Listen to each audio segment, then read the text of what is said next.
Welcome to the Political Dispatch. The conversation you'll hear today was recorded on the 15th of May, 2025.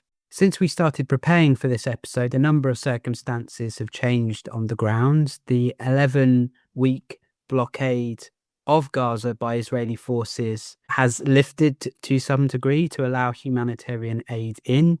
But that pent-up need for aid obviously can't keep up with demand. So there's still high need for humanitarian aid and food and medicine to get into Gaza. But that's worth providing that context before you listen to the episode as a whole. What we discuss here today is distressing. Listener discretion is advised. Over 2,000 miles from here, Gaza starves.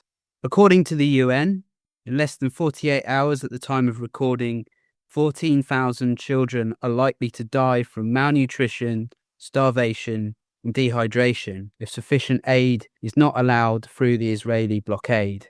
As this happens, the international community is doing very little to prevent these deaths and more. In a place a quarter the size of London, over 2 million people are displaced. Tens of thousands are dead. Hundreds of thousands are injured and or starving. Everyone at the Political Dispatch wanted to demonstrate what is at stake in Gaza. And to do that, we've interviewed Zoe Daniels from the International Rescue Committee. This episode is based around that interview. But before we play that interview, we wanted to share Ahmed's story. Ahmed is based in Gaza. We sourced his account independently from the International Rescue Committee. And this is what Ahmed had to say. I don't believe the world has ever witnessed a war more brutal or devastating than this one. Despite the many tragedies etched into the memory of humanity, this catastrophe stands unmatched in its horror.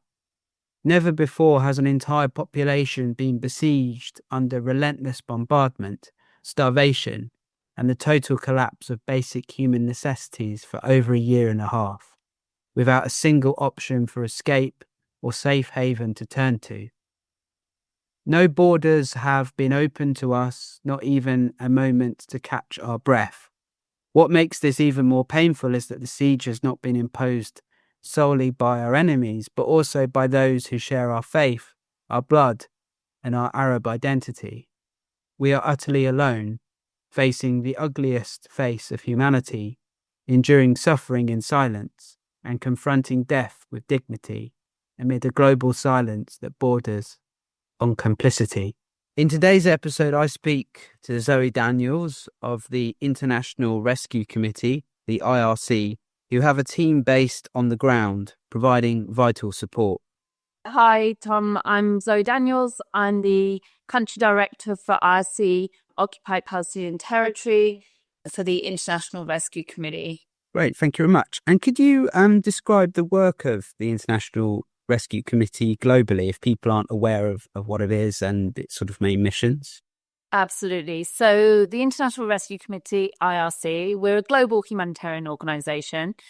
We've been around nearly 100 years now, but we were set up in 1933 at the request of Albert Einstein. Currently, we're operating in over 40 countries. We've got thousands of staff globally, providing emergency relief and also long-term support to people affected by conflict and disaster. So that sort of gives some sense of the scale of the organization, but to put some more data on that, in 2023, we actually reached over 34 million people globally, mainly with services such as healthcare, education, economic empowerment, and protection programs. So we place a strong emphasis on the unique needs of women and girls. We integrate a feminist approach to our humanitarian efforts, and we continue to respond to crises in countries experiencing significant humanitarian challenges, such as Sudan, Occupied Palestinian Territory that we're going to dive into a bit deeper, Myanmar, Syria, and South Sudan. We produce an annual watch list report, which is our assessment of the 20 countries at greatest risk of new humanitarian emergencies each year. This report is based on a rigorous process where we use 74 different variables, both quantitative and qualitative, and insights from our experience of working in these countries around the world. And we identify which countries to include on the list and where to rank them. So on our website, which is rescue.org, you can actually access that report. And we're going to be talking a bit more about Gaza, but for our 2025 report, OPT, the Occupied Palestinian Territory, ranked second because the situation in Gaza has been devastating. But also flagging that the conditions in the West Bank have also significantly deteriorated in the past year. Okay, thank you for that overview, and I learned a lot there just in that short piece as well. So it shows your incredible reach and your history too. What's number one? The number one is actually Sudan. Number 2025, yeah. We'll make sure to share those links in the show notes so people can see the work that you're doing, but also the areas of concern. Could you talk about the role of the IRC in Gaza and the West Bank, and what sort of numbers do you have in terms of sort of staff supporting there and resource, and how long have you sort of been based in that part of the world? We actually started our response in OPT in 2009, where we were working mainly focused on the West Bank. We withdrew from the area in 2015, but we launched an emergency response then in 2023 in Gaza, which responded to the catastrophic humanitarian situation there. Over the past couple of years, we've expanded our operations to the West Bank. So we actually have quite a diverse but integrated program focused on health, protection, cash, and we've also been scaling up in our water, sanitation and hygiene programs, and we also deliver nutrition programs. So we prioritize our local partnerships with both public institutions and also civil society, using various modalities to really focus on serving very vulnerable Palestinians. So we have about 70 staff members actually based inside Gaza, the majority of whom are from Gaza, with a few international staff who go in and out to support and help with the programming. There are numerous challenges and obstacles at the moment, but despite this, we're actually delivering emergency and life-saving medical care through mobile health teams for those who are displaced. Both our teams and our partner teams work tirelessly to treat malnutrition in children.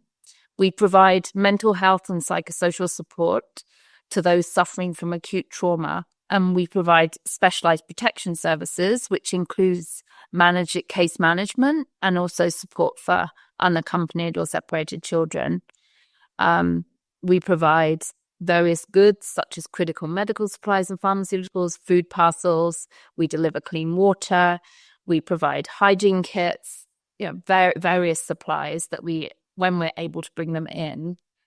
So for Gaza, with our partners, since October 23, we've supported health, education, safety and economic well-being of more than 180,000 people. Some examples are providing more than 36,000 patient consultations by our mobile health teams, which was with our partner, a local Palestinian organization called Gaza.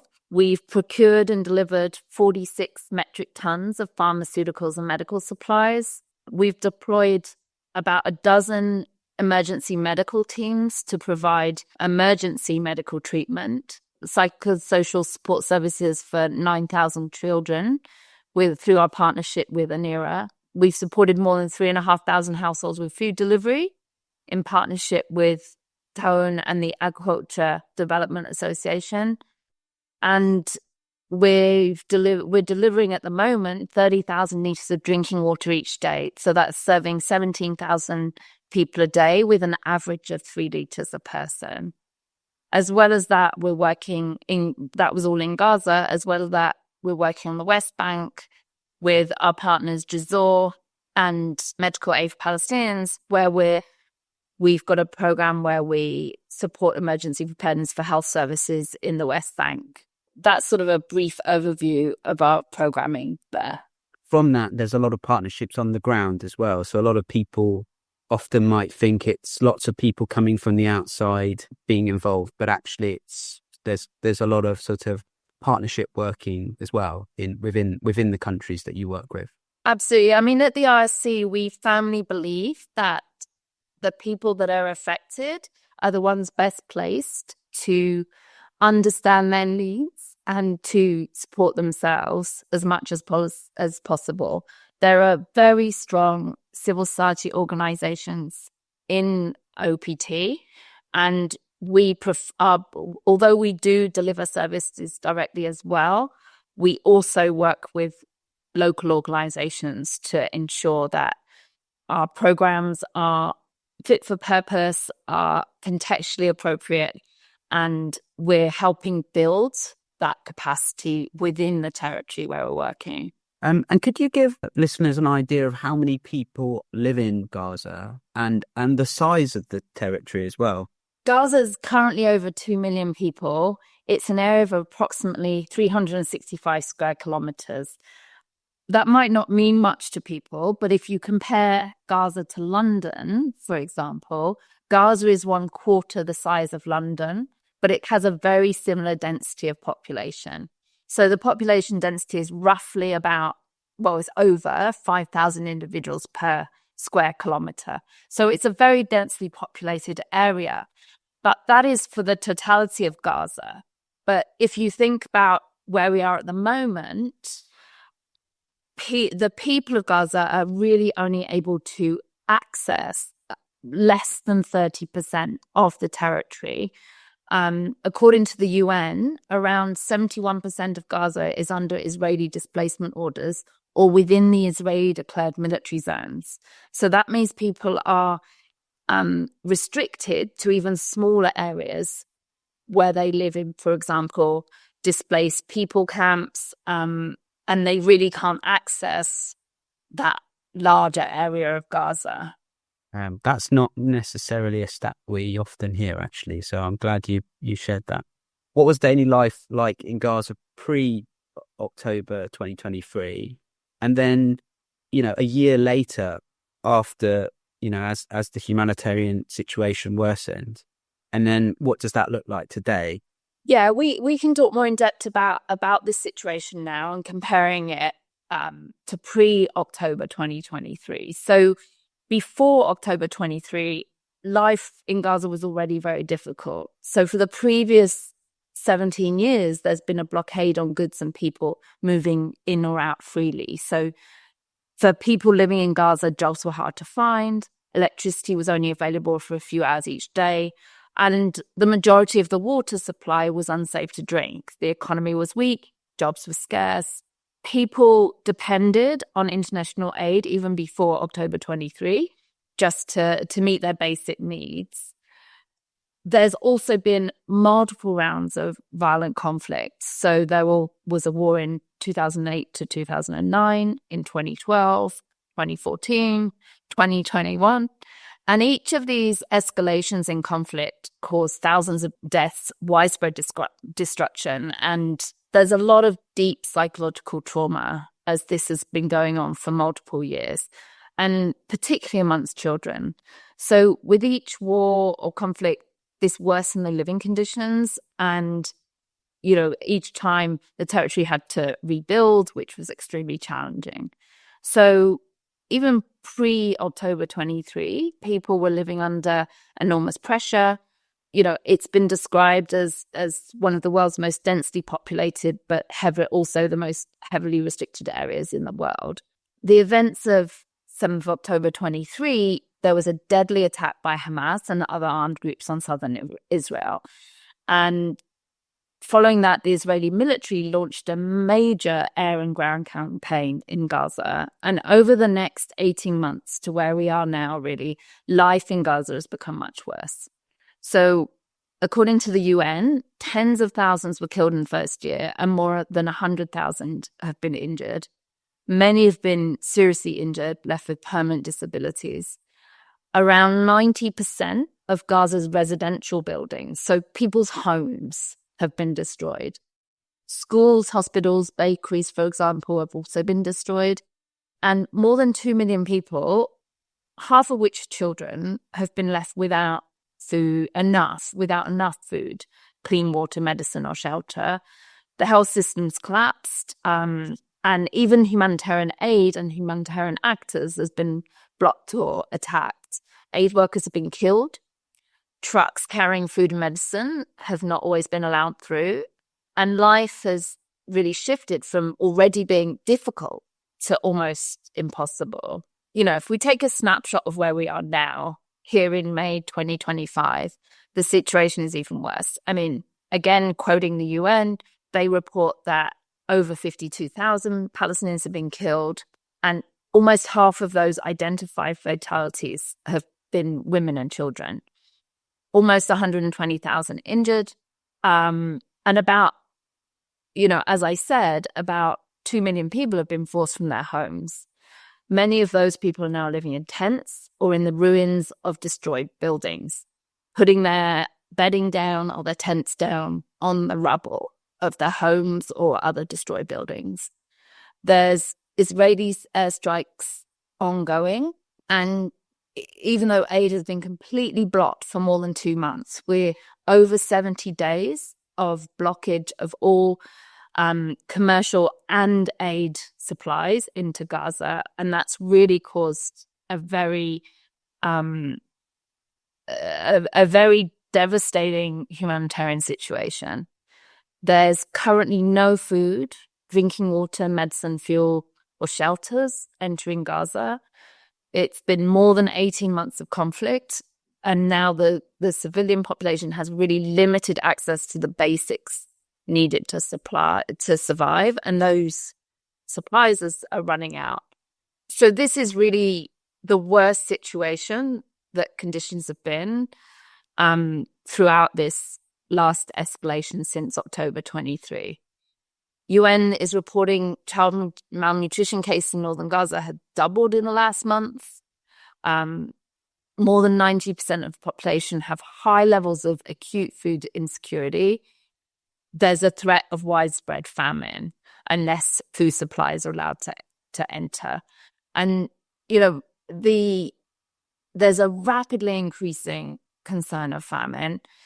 The IPC, which is the Integrated Food Security Phase Classification, is showing that 470,000 people out of a population of just over 2 million are at risk of starvation between now and September. And this is almost a doubling compared to the 240,000 people that were stated at risk between April and up to last week. Unless something changes, we're expecting that there'll be continued crisis level or worse than that food insecurity between now and September.